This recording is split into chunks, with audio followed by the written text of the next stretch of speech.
Alarm cries filled every corner of the ship. Commander Sarah Chen rushed down the narrow corridor, her boots clattering against the metal floor. Red lights flickered, making everything seem like a nightmare. The rogue star was dying, and she knew it.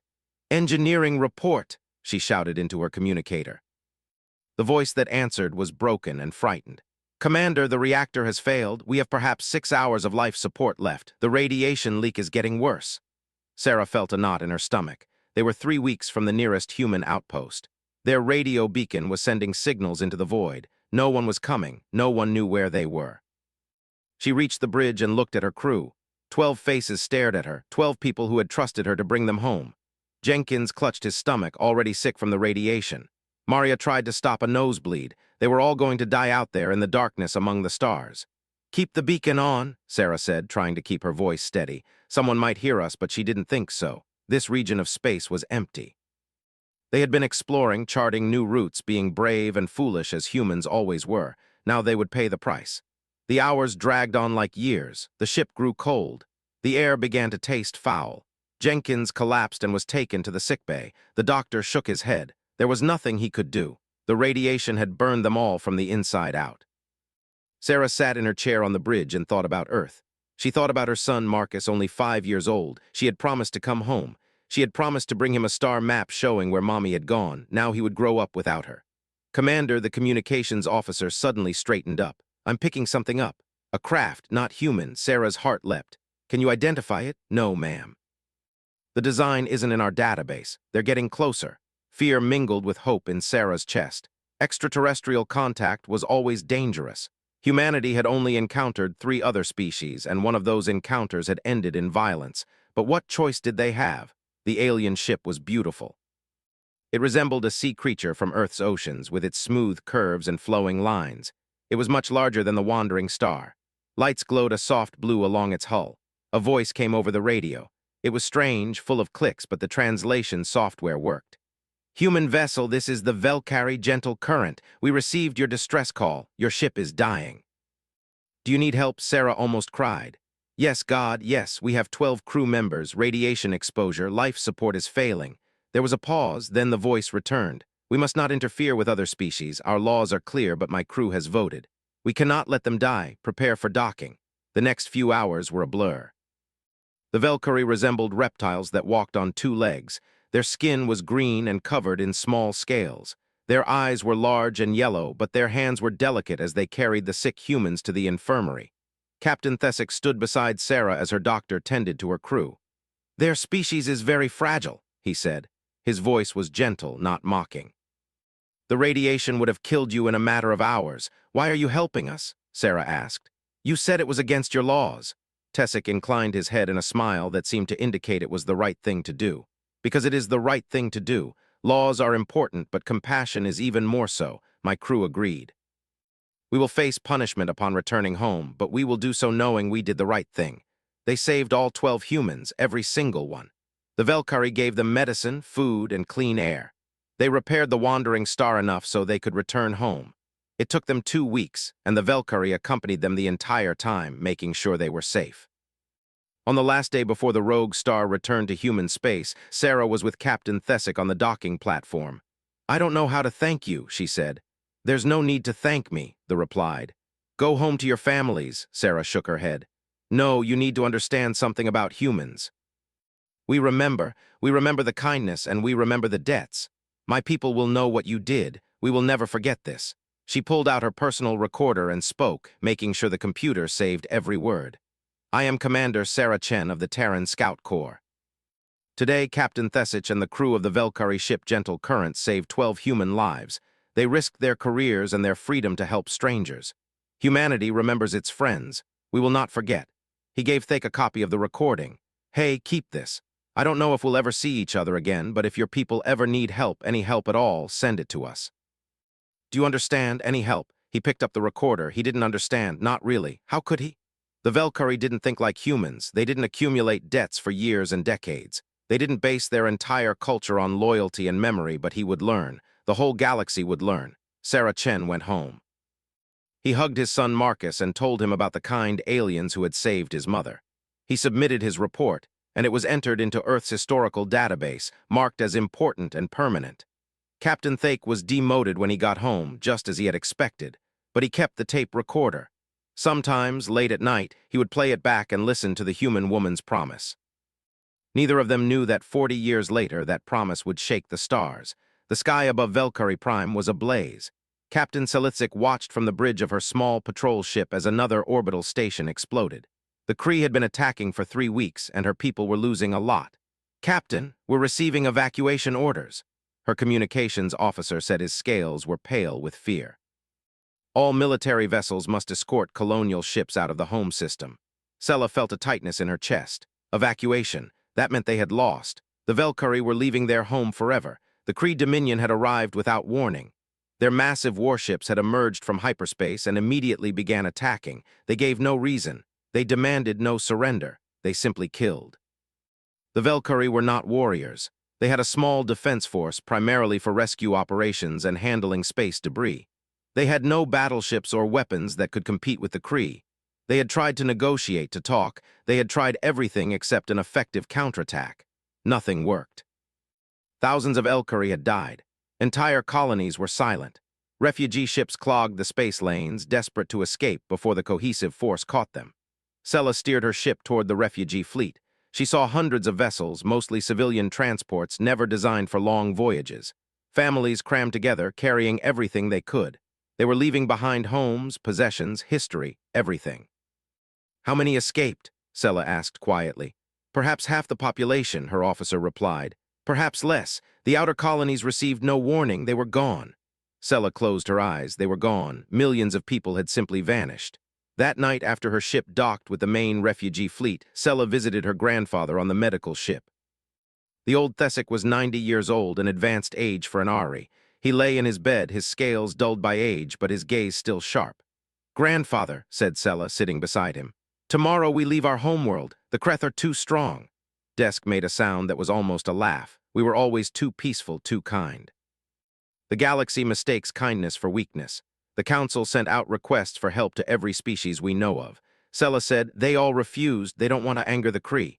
Desk was silent for a long while. Then he asked, "Did they contact humans?" Sella blinked. "Humans, grandfather, that was 40 years ago. They probably don't even remember us." "I have something to show you." Thessic reached under the pillow, his hand trembling. He pulled out an old tape recorder. "The human commander gave it to me. She made me a promise." He played the recording. Sella heard the voice, strange and alien, speaking through the translator. "Humanity remembers its friends. We will not forget." "That was a lifetime ago," Sella said gently. "She may not be alive anymore." "Humans live shorter lives than we do," they agreed. "But they also remember more. It's strange, but I learned this about them. They carry debts from generation to generation. They teach their children to keep the promises their parents made." Sella looked at the old tape recorder. It was nonsense. The humans were far away. They had their own problems. Why would they care about the Velcari? But what other choice did they have? "The Council won't authorize it," he said. "They've sworn off outside help." Thessic smiled, showing his old teeth. "Then don't ask the Council. You're a ship's captain. You have access to long-range communications. Send the message yourself. They could arrest me for that. I was demoted for saving humans." He said, "I never regretted it, not once. Sometimes doing the right thing means breaking the rules." Sella thought for a while, then she stood up and kissed her grandfather's forehead. "I will." That night, alone in her ship's communications room, Sella composed a message. She attached the old recording of Sarah Chen. She added the star charts from that rescue 40 years earlier. She included images of the Cre attacks, the burning colonies, the refugee boats, and wrote simply, "We helped you once. We remember our friends and you." She directed the transmission toward human space and sent it at full power. Then she erased the logs so no one could prove what she had done. She didn't expect a response. Humans were weeks away, and the message might not reach them. Even if it did, why would they care? 12 humans saved 40 years ago. Why would an entire species risk war with the Cre over that? Sella returned to her duties. He escorted refugee ships. He watched his homeworld shrink in the distance. He attended briefings where the Council discussed finding a new home far from the Cre. A week passed, then another. The Cre intensified their attack. More Velcari died. On the 14th day after sending the message, Sella was on the bridge when the alarm began to blare. "Captain, massive hyperspace signals." His sensor officer shouted, "Multiple contacts. Dozens, no hundreds, Sella's blood ran cold. The Cresto had found the refugee fleet. This was the end. Identify those ships, he ordered, his voice trembling. The sensor officer worked frantically. Then he looked up, his face puzzled. Captain, those aren't Cresta signals. The energy pattern is different. I'm checking the database. I'm checking. Captain, those are human ships. Sella stood up slowly. How many? Keep counting. More than 300 ships, military, cargo, private, all kinds. They all transmit the same message. What message? The officer's voice was brimming with astonishment. They say we remember. The Velcari are under our protection. Sella ran to the observation window. She could see them now, emerging from hyperspace in perfect formation. Ship after ship, all bearing the markings of Earth. They had arrived. After 40 years traveling that distance, they had arrived. Sella felt tears welling up in her eyes. She grabbed her communicator. Get me Elder Thessic, he needs to know. They remembered, grandfather. The humans remembered. In his hospital bed, they heard the news and smiled. He had been right about them. Humans were strange, violent, and dangerous creatures, but they were also something else. They were loyal, and the Cre were about to learn what that meant. Admiral Marcus Chen was having coffee in his office when the priority alert came in. He put down his cup and opened the file. What he saw chilled him to the bone. The message was written in Velcari. The translation appeared below. Attached were 40-year-old star charts and a voice recording. His mother's voice. Marcus played it 3 times. Each time he heard her promise that humanity would remember, that they would not forget their friends. He consulted the historical records, the Wandering Star incident. 12 crew members rescued by a Velcari vessel. Captain Thessic had risked everything to save humans he didn't know. The new message was clear. The Velcari were dying. An enemy called the CF was exterminating them. They needed help and had no one to turn to. Marcus stood up and went to his window. Below him, the Earth slowly turned, blue, green, and beautiful. His mother had died 10 years ago. She had lived long enough to see him rise to admiral. Her last words were about duty, honor, and keeping promises. She pressed her communicator. Put me to the Joint Chiefs of Staff. Emergency meeting now. 20 minutes later, Marcus was in a room filled with the most powerful people in the Terran military. He showed them the message. He played his mother's recording. The Velcari are not our allies, General Thompson said cautiously. We have no treaty with them. No commitment. They saved 12 of ours, Marcus replied. 40 years ago, Thompson said, most of those people are dead now. The universe has moved on. Marcus felt anger rise in his chest. My mother is dead, but her promise isn't. She spoke for humanity. She said we would remember. One woman's promise doesn't bind our entire fleet. Another admiral said, we need to think strategically. CFDs are powerful. This could start a war.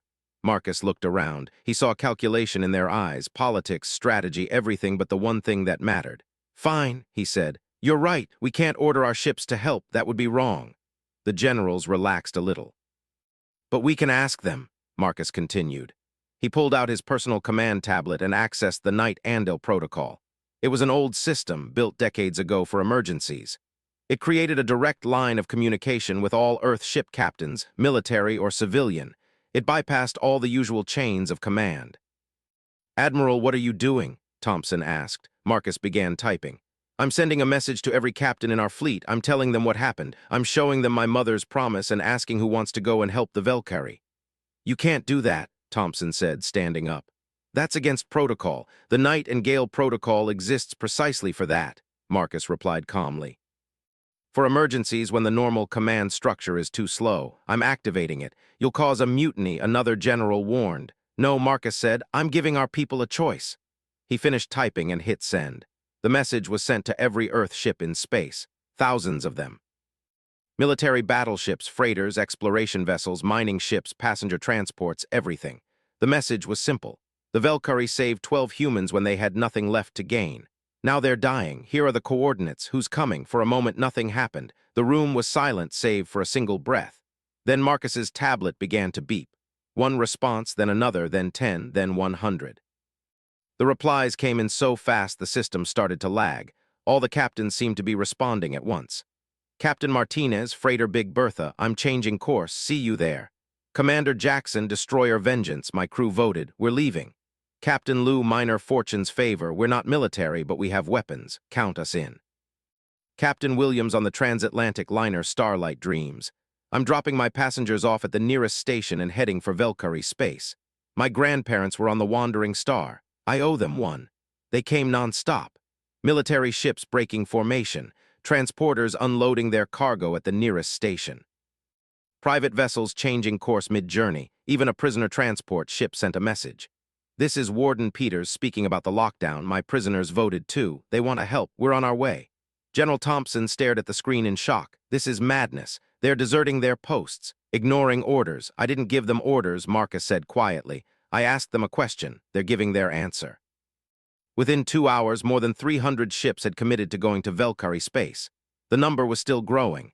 Ship captains were coordinating on their own, forming strike groups, sharing intelligence, and planning attack missions. The Terran military hadn't ordered any of this. They were just watching.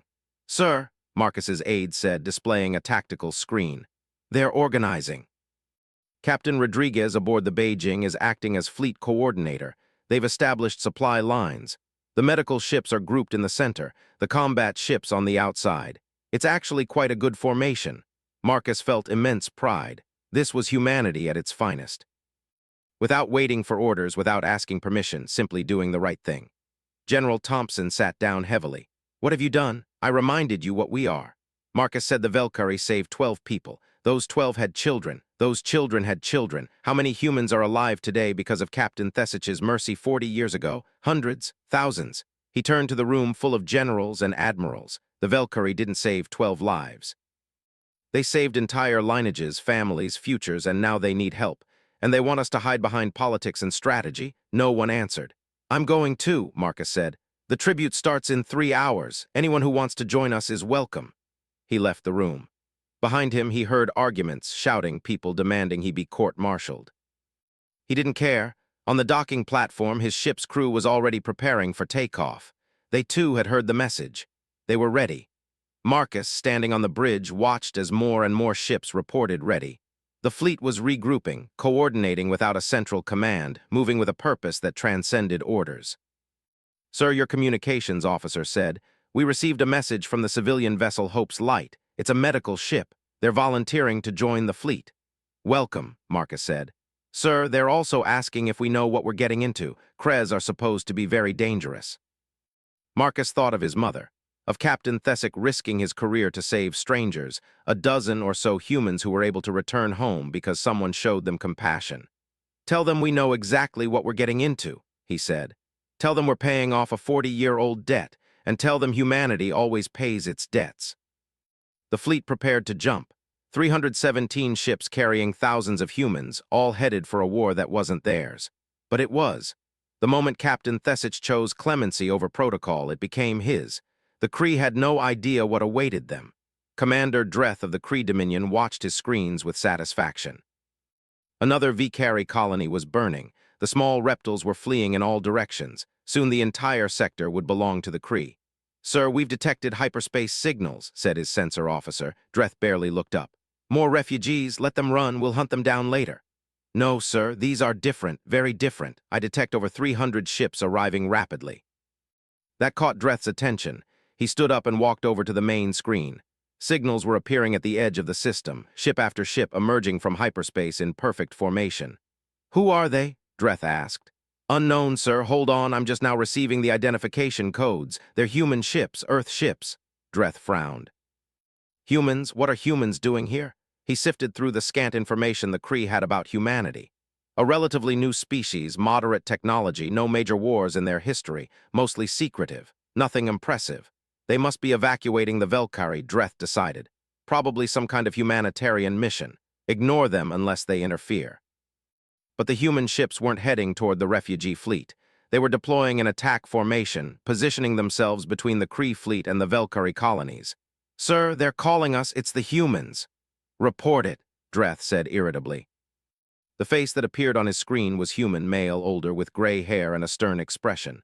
I am Admiral Marcus Chen of the Terran Expeditionary Force. The Velcari are under our protection. You will cease all hostile actions immediately and withdraw from the system. Dreth stared at him for a moment. Then he laughed. You're joking. You have no authority here, human. This is Cre territory now. Leave or be destroyed. The human's expression remained unchanged. You have 1 hour to begin your retreat. After that, we will consider you hostile and act accordingly. The screen went black. Dreth looked at his officers. Several were smirking. They're crazy, said his weapons officer. We outnumber them. Our ships are larger and better armed. Prepare for battle, Dreth ordered. Let's teach these humans not to interfere in Cre's affairs. Cre's fleet numbered 87 warships, large vessels with heavy armor built for conquest. They had crushed the Velcari with ease. These humans would be no exception. An hour passed. The human fleet did not withdraw. Instead, they tightened their formation. All the ships attacked in a theta pattern. Dreth ordered, destroy them. The Cre ships advanced, charging with their weapons. It should have been a quick battle. It wasn't. The human ships moved like Dreth had never seen before. They didn't try to outgun the Cre ships. Instead, they swarmed them. 3 or 4 human ships would attack a single Cre-class battleship, striking it from different angles, coordinating their fire with perfect precision. Sir, we are suffering severe damage along the line of attack, your officer reported. The humans are attacking our weapons systems and engines. They are disabling ships without destroying them. Then destroy them, Dreth shouted, but the humans were fast. Their smaller ships darted between the Cre vessels, making a clean shot difficult. And when the Cre ships hit them, the humans didn't retreat. They kept advancing. Dreth watched in horror as a human freighter, visibly damaged and leaking atmosphere, suddenly accelerated toward one of their battleships. What's that ship doing? Sir, it's on a collision course. The freighter slammed into the Cre battleship at full speed. Both ships exploded in a fireball. They're ramming us, Dreth's weapons officer shouted. They're deliberately sacrificing their ships. Things got worse. A group of human medical ships had positioned themselves near a group of ships from the Velcari colony. When the Cre fighters tried to attack the colonies, the medical ships positioned themselves in the line of fire. They had no weapons, but they used their own helmets as shields. Sir, the humans are protecting Velcari civilians with their own bodies, their censor officer reported. They are taking attacks aimed at the refugees. Dreth couldn't comprehend it. What kind of species did this? The Velcari were nothing to humans. Why were they dying for them? Concentrate your fire on that large human vessel, Dreth ordered, pointing at Admiral Chen's flagship. Kill their leader. The Cre fleet focused their weapons on the memory. The shields of the human flagship glowed with energy, flickering and failing under the attack. But before they could finish, a dozen human ships moved in front of the memorial. They formed a wall with their own vessels, absorbing the fire aimed at their admiral. They're protecting him, said the Dreth officer, his voice filled with disbelief. They're letting themselves be destroyed to keep him alive. 3 human ships were blown to bits, but the memory survived and the human counterattack was brutal. Hours passed. The battle descended into chaos. The CFD had superior ships, but the humans possessed something more. They possessed a coordination that seemed almost telepathic.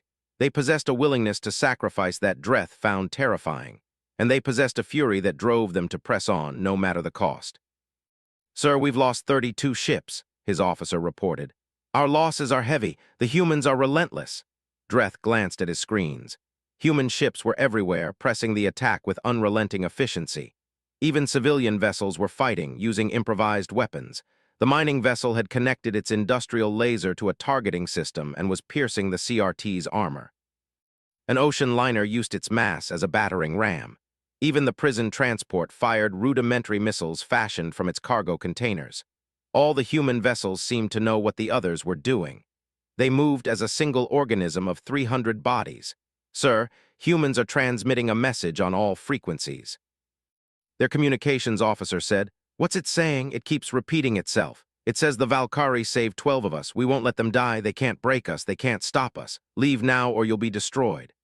Dreth felt something he hadn't felt in a long time, fear. The Cre were warriors. They had conquered dozens of species, but they had never fought anyone like this. Humans weren't fighting for territory or resources. They were fighting for loyalty, for honor, for a 40-year-old debt. "Sir, Admiral Chen is calling us again." Dreth answered the call. The human admiral's face filled his screen. There was blood on his forehead and smoke behind him, but his gaze remained steady. "Commander Dreth," Chen said softly. "I'll say it one more time. Withdraw from Velcari space right now, or my fleet will destroy every single one of your ships. We will not stop. We will not surrender. We will die before we allow our friends to be harmed." Dreth observed his tactical deployment. He was losing against an enemy that should have been easy to defeat. He was losing. "Why?" Dreth asked. "Why are you doing this? What are the Velcari to you?" Chen smiled, and it was a terrible smile. 40 years ago you saved 12 humans. Those 12 people mattered to us. Every life matters to us, and we remember. We always remember." Dreth made his decision. "All ships withdraw, full retreat, take us out of this system." The Cre fleet turned and fled after them. The human fleet held its position, ensuring the withdrawal was real. Remembering the Admiral Chen slumped in his chair. They had won, but the price had been high. 43 human ships destroyed, thousands of casualties, but the Velcari were safe, the refugees safe, the debt paid. "Sir, we're receiving a transmission from Captain Thessic," said his communications officer. Chen smiled and communicated with her. The Velcari woman's face appeared on his screen. She was crying. "Admiral Chen, I'm speechless. They came, they all came, they saved us." "Your grandfather saved us first," Chen replied. "We're just returning the favor, that's what friends do." 3 weeks had passed since the battle. The CFT had left, returned to their territory. The Velcari homeworld was safe. The refugees were returning home.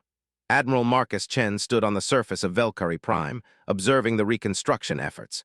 Human engineers worked side by side with Velcari builders, repairing damaged structures and rebuilding what the CFT had destroyed. A young human woman, barely 20 years old, was teaching a group of children how to reinforce a wall. An elderly Velcari was demonstrating his traditional construction methods to a human technician. Everywhere Marcus looked, he saw cooperation and friendship. "Admiral Chen," a voice said behind him. Marcus turned and saw Captain Sarah Thessic approaching. Beside her, supported by a walker, was a very old Velcari. His scales were dull with age, but his eyes shone. "This is my grandfather," Sarah said. "Elder Thessic, I wanted to meet you." Marcus felt a lump in his throat. This was the man, the one who saved his mother and his crew 40 years ago, the one who started it all. He stepped forward slowly. He looked at Marcus with those yellow eyes. "You are Sarah Chen's son. I see her in your face." "She talked about you often," Marcus said. "She told me and my children about the kind alien captain who saved her when she had nothing left to gain."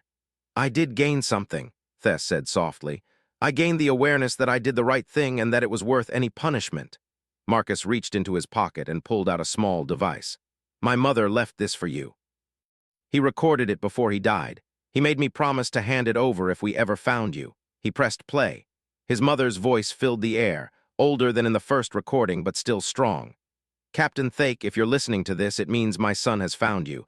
I don't know the circumstances, but I know this. Humanity keeps its promises. We always have. We always will. Thank you for giving me the chance to watch my son grow up. Thank you for giving him the chance to exist. You saved 12 lives, but you saved thousands more. All the children we had, all the grandchildren, they are all here because of you. We will never forget it. Never." Desk's eyes filled with tears. The Velcari didn't cry like humans, but the emotion was the same. "I had no idea," he whispered.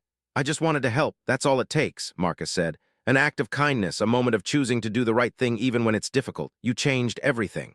Sarah spoke up. "Admiral, the Velcari Council wishes to hold a formal ceremony. They want to properly thank their people to establish a lasting alliance between our species." Marcus nodded. "My people would like that." The ceremony was held in the central plaza of the Velcari capital. Thousands of people, both Velcari and humans, gathered. The entire human fleet had descended to the surface. Even the wounded who could walk attended.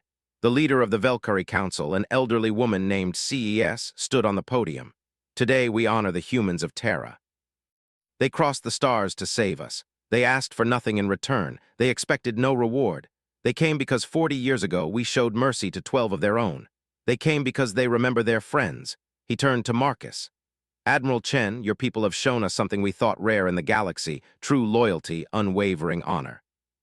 You saved our entire civilization. How can we repay this debt?" Marcus stepped forward. The plaza was silent. He surveyed all those faces, human and watching him.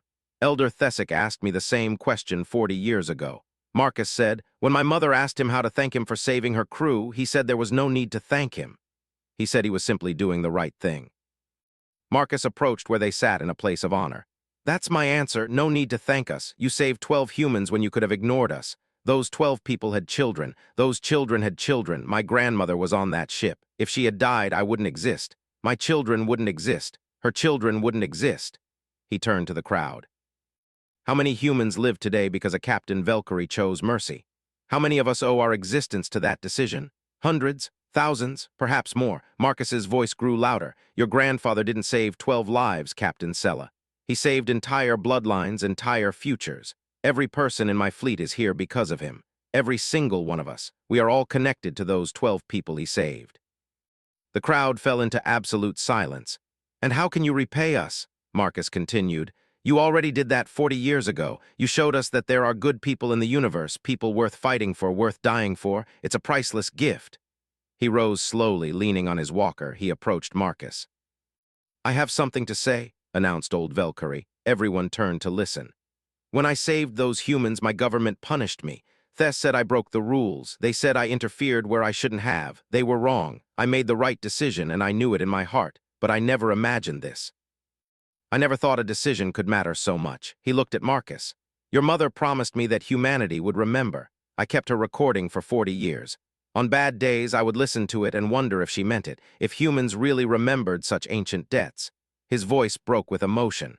Now I know you came with hundreds of ships. You fought for us. You died for us as an act of kindness 4 decades ago. I don't fully understand humans, but I do understand this. They are the most loyal species I have ever known, and I am proud to call them friends. Marcus tenderly embraced the old Velcari.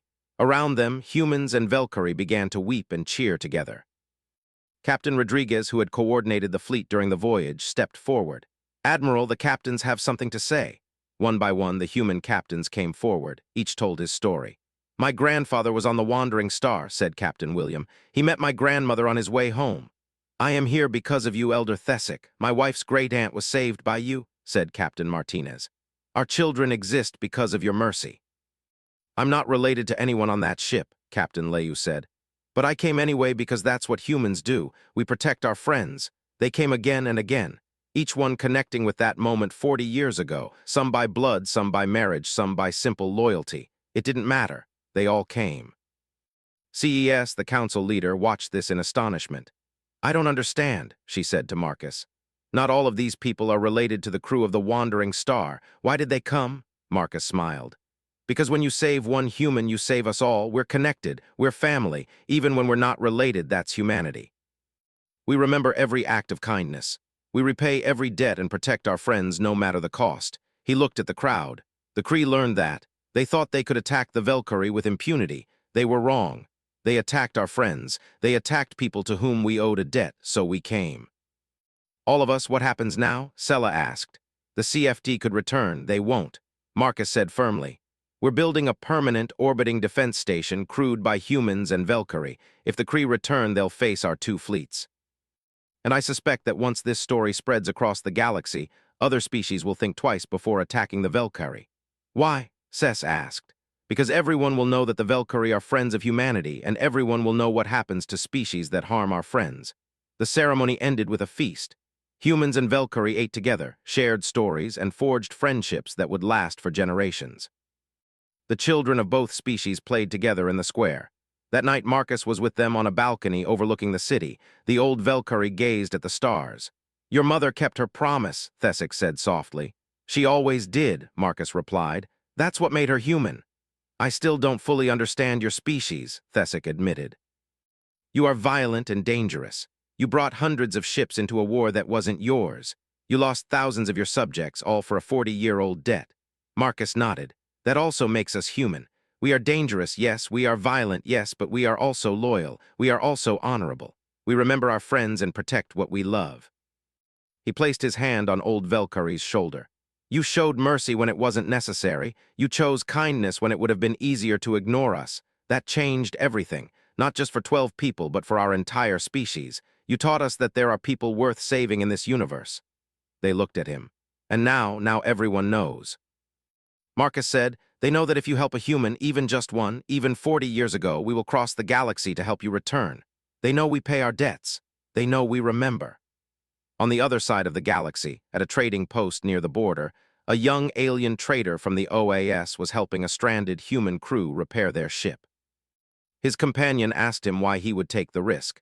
The trader pointed to a news broadcast on a screen. It showed human ships protecting Velcari colonies. It told the story of Captain Thessic and the Wandering Star. It explained how 300 human ships had come to pay off a 40-year-old debt. That's why the trader said, because if you help a human, they remember it. 40 years later, an armada appears. I've heard the stories. Everyone has. You help one human and they never forget it. His companion watched the news nervously. How terrifying, the trader smiled.